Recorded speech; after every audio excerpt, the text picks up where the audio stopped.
Good morning mga kanukis, once again welcome back to my channel. This is your Albulario Juju Siamo TV mga kanukis. So balik na naman tayo mga kanukis sa panibagong araw, panibagong vlog na naman tayo. So just visit my GNM Brazilian Mix Siamo mga kanukis na account, at saka nagla-live din ako doon. Please follow. Then kung palagay nyo naman mga kanukis, nakakatulong tayo dito sa ating mga videos. So ano pa yung hinihintay nyo? Inaanyayahan ko kayo, please subscribe and hit the notification bell icon. Select all mga kanukis para updated tayo sa mga videong i-upload natin. So sa araw na to mga kanukis, magbibilad tayo. Yung estratehiya natin na magbibilad tayo ng, kasi pag nagpapatapang ako ng manok mga kanukis, kinukulong ko yan para maiwasan yung mabuli sila.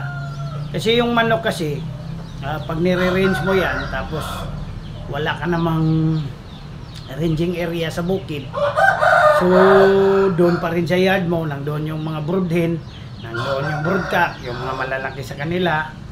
So nagkakaroon yan sila ng mental condition mga kanukis, natutruma yan sila. So takot kasi nabubuli. So ang kailangan lang dyan mga kanukis, pag bago natin sila i-hardening, after hardening, na-range natin, pag 5 months old, kulong nyo na para makakain ng tama at saka makalimutan, ma-erase sa isip nila yung bully. And then hindi man pwedeng nakakulong lang sila,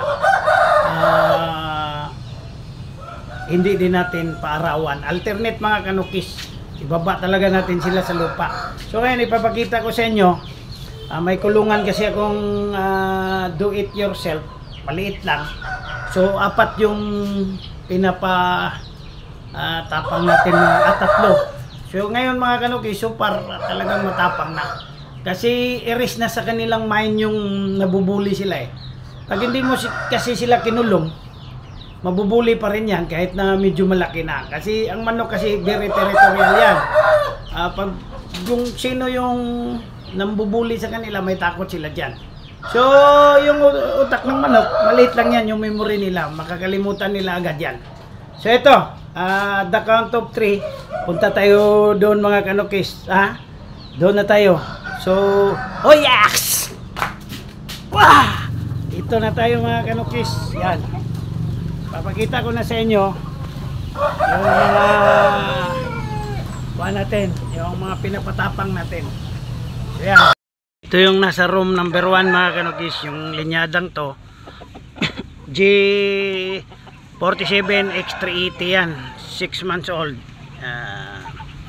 So medyo maangas na.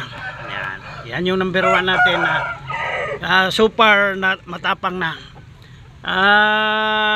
Mga nasa 3 weeks na siya dito nakakulong, and then every other day linalabas natin, twice a week nilalabas natin para mainitan at saka pero pag nilalabas yung mga kanukis, make sure na ganito na yung tinig. Yan ganyan niya, yan ganyan na yung tinig niya.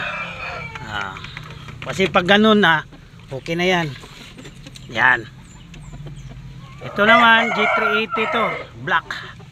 Yan. So 6 months old din.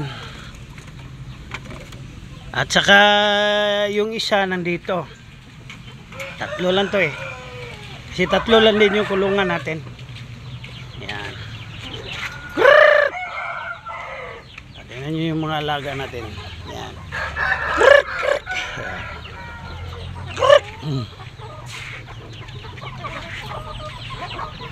So ito,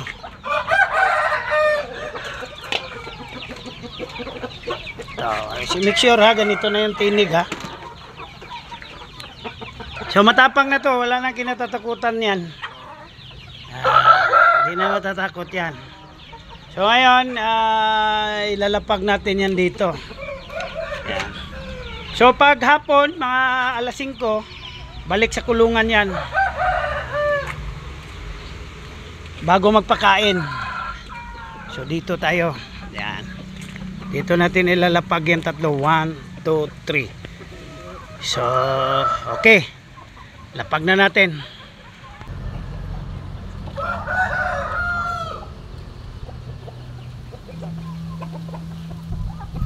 So, lapag na natin yan.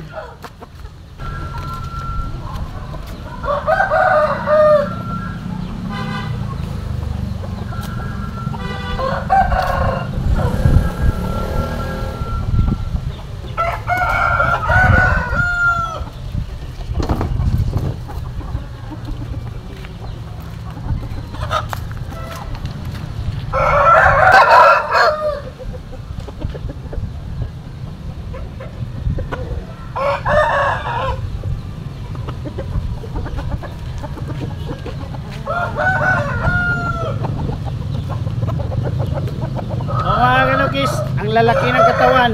So, 6 months pa yan.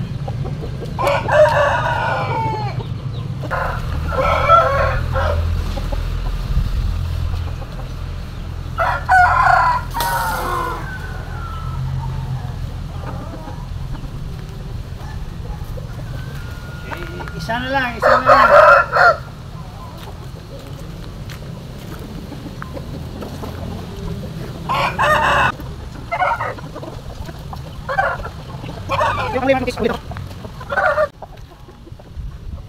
Ito yung panghuli.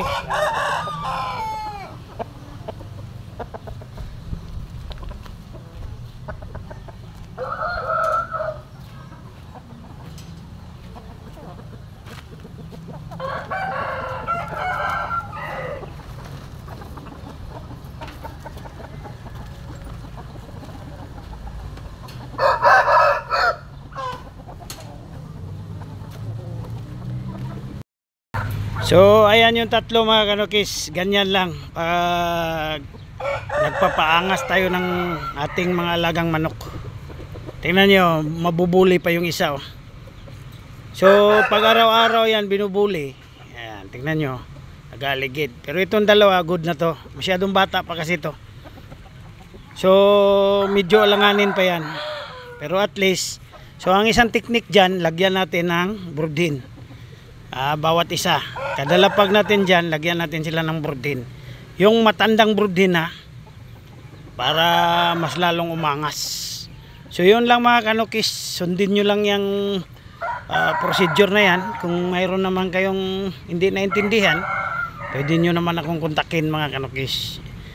Just visit my Facebook page, kausapin nyo ako doon. Itong dalawa maangas na yan, at saka ito nag-graduate na to.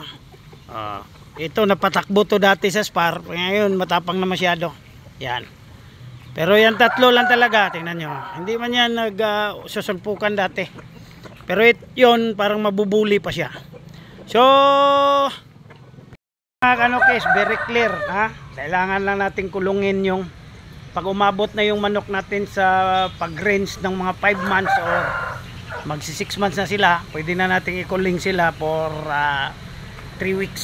So after 2 weeks na pagkakulong, purga, ligo, tapos turok vitamina, purga, buwan-buwan, kulong lang sila. So pag medyo, ang unang bubulusok dyan is yung katawan.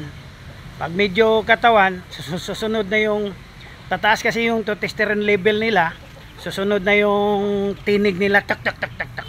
So after 3 weeks or 2 weeks sa pagkakulong, pwede nyo lang ilabas tulad nyan. Yan, nakalabas na sila, diba? Pwede nyo lang ilabas, nakakalimutan na nila yung bad nila, experience sa labas. So sa ganung paraan, madali silang tumapang kaysa nandun lang sila sa ilalim, wala kang procedure.